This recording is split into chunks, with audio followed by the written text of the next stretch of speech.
Assalamualaikum warahmatullahi wabarakatuh. Selamat pagi. Buat kalian anak-anakku yang ganteng dan cantik, apakah kalian sudah siap mendengarkan penjelasanku tentang mata kuliah studi kelayakan proyek? Aku berharap kalian tertarik menyimaknya. Perkenalkan, nama saya, bisa kalian panggil Bu Munawarah, Eskom MSI, atau panggil saja Bu Mun atau Bu Muna. Jika kalian menyimak mata kuliah ini, tujuan yang akan kalian dapatkan adalah kalian akan mengetahui bagaimana meminimalkan resiko terhadap kerugian dari suatu proyek yang dilakukan sebelum proyek dilaksanakan. Daerah khusus Ibu Kota Jakarta atau DKI Jakarta adalah ibu kota negara dan kota terbesar di Indonesia. Jakarta merupakan satu-satunya kota di Indonesia yang memiliki status setingkat provinsi. Jakarta terletak di pesisir bagian barat Pulau Jawa. Dahulu pernah dikenal dengan beberapa nama, di antaranya Sunda Kelapa, Jayakarta, dan Batavia. Di dunia internasional, Jakarta juga mempunyai julukan J-Town, atau lebih populer lagi dengan The Big Durian, karena dianggap kota yang sebanding dengan New York City. Jakarta memiliki luas sekitar 661,52 km persegi dengan penduduk berjumlah sekitar 10 juta jiwa pada tahun 2017. Wilayah metropolitan Jakarta tergabung dalam Jabodetabek yang berpenduduk sekitar 28 juta jiwa, merupakan metropolitan terbesar di Asia Tenggara atau urutan kedua di dunia. Sebagai pusat bisnis, politik, dan kebudayaan, Jakarta merupakan tempat berdirinya kantor-kantor pusat BUMN, perusahaan swasta, dan perusahaan asing. Kota ini juga menjadi tempat kedudukan lembaga-lembaga pemerintahan dan kantor sekretariat ASEAN. Jakarta dilayani oleh dua bandar udara, yakni Bandara Soekarno-Hatta dan Bandara Halim Perdana Kusuma, serta 3 pelabuhan laut diantaranya Tanjung Priuk, Sunda Kelapa, dan Ancol. Jakarta merupakan kota dengan tingkat pertumbuhan ekonomi yang cukup pesat. Saat ini, lebih dari 70% uang negara beredar di Jakarta. Perekonomian Jakarta terutama ditunjang oleh sektor perdagangan, jasa, properti, industri kreatif, dan keuangan. Beberapa sentra perdagangan di Jakarta yang menjadi tempat perputaran uang cukup besar adalah kawasan Tanah Abang dan Glodok. Kedua kawasan ini masing-masing menjadi pusat perdagangan tekstil, serta dengan sirkulasi ke seluruh Indonesia. Bahkan untuk barang tekstil dari Tanah Abang banyak pula yang menjadi komoditi ekspor. Sedangkan untuk sektor keuangan yang memberikan kontribusi cukup besar terhadap perekonomian Jakarta adalah industri perbankan dan pasar modal. Untuk industri pasar modal, pada bulan Mei 2013, Bursa Efek Indonesia tercatat sebagai bursa yang memberikan keuntungan terbesar setelah Bursa Efek Tokyo. Pada bulan yang sama, kapitalisasi pasar Bursa Efek Indonesia telah mencapai USD 510,98 miliar atau nomor 2 tertinggi di kawasan ASEAN.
Pengertian studi kelayakan proyek adalah penelitian yang dilakukan untuk mengetahui bahwa suatu proyek menguntungkan untuk dilaksanakan atau tidak sebelum proyek dijalankan.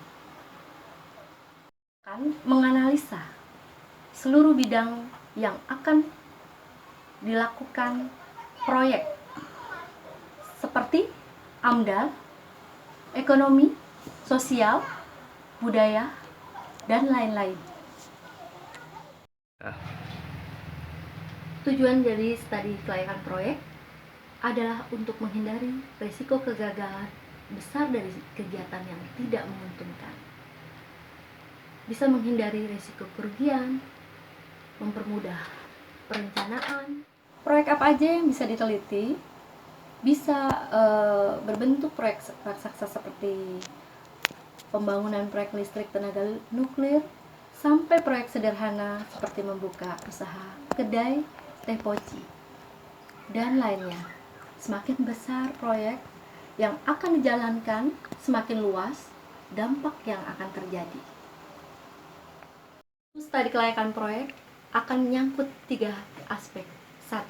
Manfaat finansial, manfaat ekonomi, proyek bagi proyek itu sendiri yang akan berarti apakah proyek itu dipandang cukup menguntungkan apabila dibandingkan dengan risiko yang ada. Kedua, manfaat ekonomi nasional bagi negara tempat proyek itu dilaksanakan. Manfaat bagi ekonomi makro suatu negara. Yang ketiga, manfaat sosial proyek bagi masyarakat sekitar. Proyek merupakan studi yang paling sulit dilakukan karena melihat banyak dampak yang ada. Juga bertujuan untuk mengetahui apakah proyek tersebut menguntungkan para stakeholder. Secara umum, stakeholder yang dalam suatu proyek sebagai berikut: investor, kreditor, pemerintah, developer. Manfaat studi kelayakan proyek banyak yang dirasakan oleh berbagai pihak, terutama para pihak yang berkepentingan terhadap proyek atau usaha yang akan dijalankan. Hasil penelitian. Demikian presentasi saya. Dari kalian, apakah ada yang akan ditanyakan tentang materi studi kelayakan proyek ini? Terima kasih telah menyimak materi studi kelayakan proyek, dan terima kasih atas interaksi dari kalian semua. Terima kasih. Wassalamualaikum warahmatullahi wabarakatuh.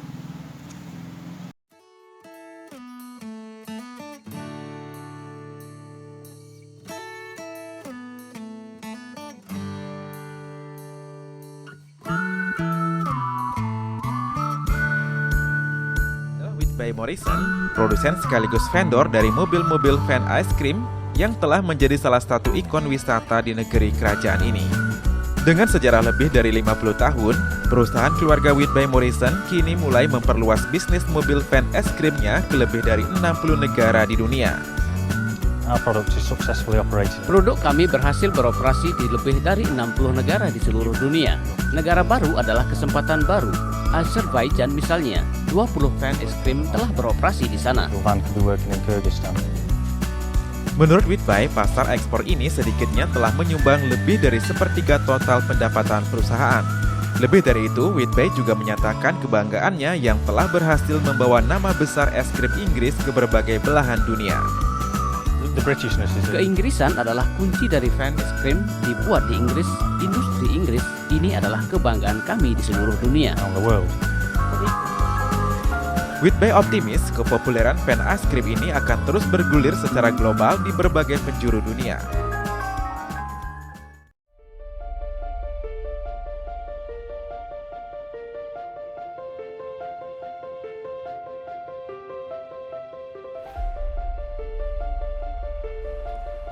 Kopi.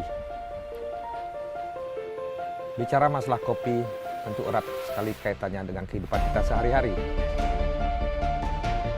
Di Bali, kopi sudah dikenal dan dinikmati sejak dahulu.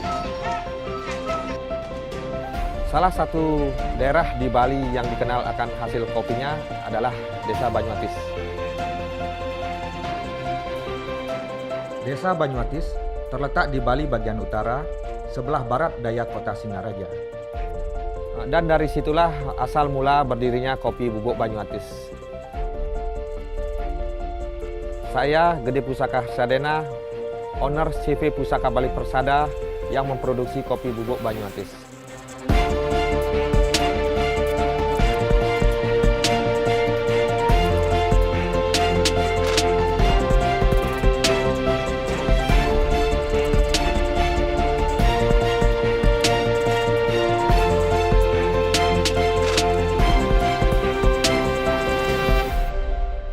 Sejarah kopi Banyuatis diawali dari usaha warung kopi yang dirintis oleh nenek saya.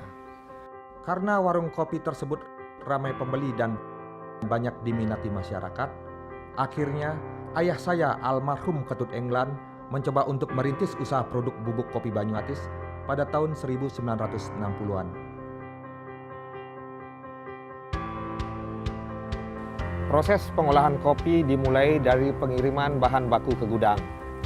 Kemudian, biji kopi disimpan selama waktu tertentu untuk mendapatkan aroma kopi yang sesungguhnya. Kemudian dilanjutkan dengan pemilihan biji atau sortasi.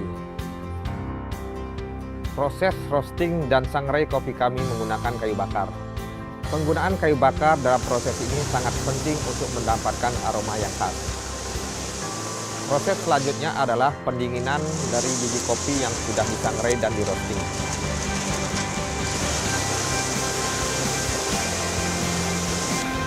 Proses ini adalah proses pembubukan biji kopi. Kopi yang menjadi bubuk selanjutnya akan dilakukan proses pengemasan.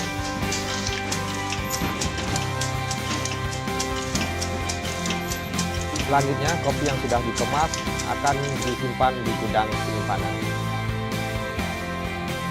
Selanjutnya, kopi didistribusikan ke seluruh area pemasaran.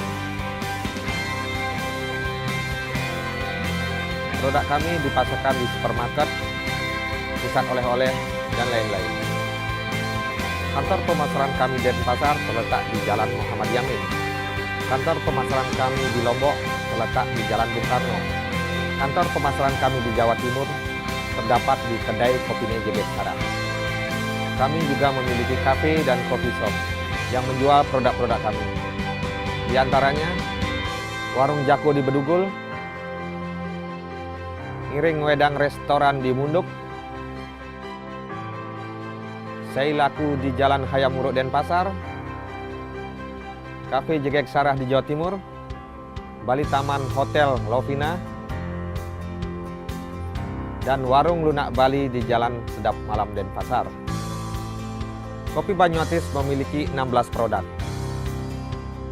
yang merupakan jenis kopi Robusta dan Arabica, di mana 16 produk ini terdiri dari produk premium atau super quality dan reguler. Visi perusahaan kami adalah kopi Bali sebagai salah satu komoditi hasil perkebunan di Bali menjadi semakin dikenal oleh masyarakat Bali, Indonesia, hingga ke mancanegara.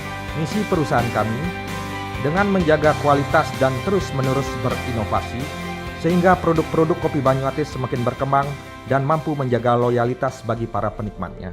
Kami akan selalu berusaha dan berdedikasi untuk Bali. Atas segala proses yang telah kami lakukan selama 40 tahun hingga saat ini, untuk menjadikan kopi Banyuatis sebagai kopi yang memiliki